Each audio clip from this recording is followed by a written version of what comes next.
Let's go to the States now to speak to our Middle East expert, senior fellow at the Hudson Institute, Michael Doran. Michael, always great to see you. Those were the comments from our Foreign Minister, Penny Wong, basically playing the line about, oh, Israel's got to stop attacking. What do you make of those comments, Mike Doran? Well, a ceasefire. Well, first of all, great to be back with you guys. It's been a long time since I've seen you all together. I keep seeing you as individuals. I was afraid that you were no longer a team. Oh, no, we're a team. No. Don't forget, don't worry about that. It's just Rita likes a bit of self-promotion there, that's all.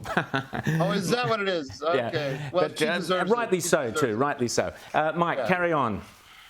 So a ceasefire plays into the hands of Hamas, of course, but also Iran. The goal of Iran now, it's shelling through its proxies. It's shelling American air bases, trying to put pressure on the United States to impose a ceasefire, because they want to leave Hamas as an active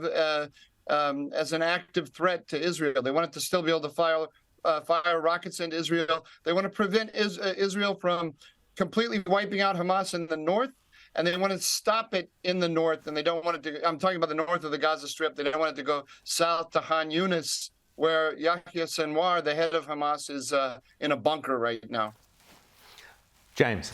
So tell us, more about this situation with Iran, because they're the root of all evil here, Mike.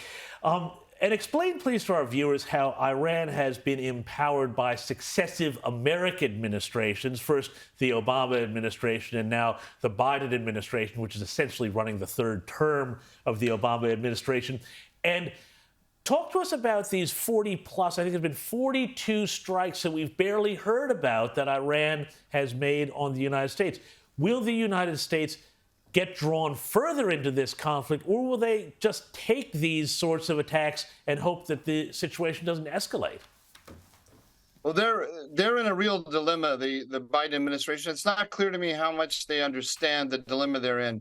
They have a conception about how to work with Iran and stabilize the Middle East that just isn't working.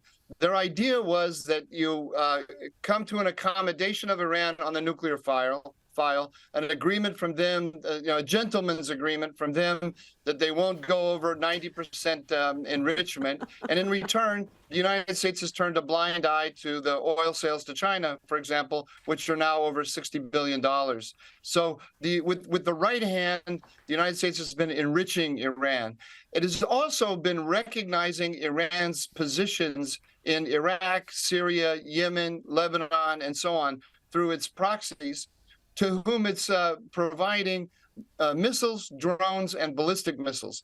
This is part of the reason that Iran is getting more powerful, even when you see how illegitimate it is at home and how weak it is at home. It has this complex of conventional military strengths, the ballistic missiles, and drones. It puts them together in the same strike package, and those can overwhelm the air defenses of any power in the world, including the United States and including Israel. This is an offense-dominant regime they have. It means, if I have a pistol, you have a Kevlar vest, I can shoot 6 bullets at you, your Kevlar vest will stop 5, but the 6th is going to get through. So you can't deter Iran with purely defensive means. And that has been the Biden administration's policy. Whenever Iran has threatened, say, Saudi Arabia, the U.S. has come in and tried to cut a deal with Iran and Yemen, which meant restraining Saudi Arabia in return for a quiet life from the Iranians. But ultimately, the Iranians just used their puppets to carry out kind of salami tactics against America's allies, Saudi Arabia, the UAE, and now Israel. This is what's happening. So this combination of the nuclear threat and the rising conventional threat is one that can only be dealt with by the United States actually deterring Iran with its allies, but the Biden administration doesn't want to do it.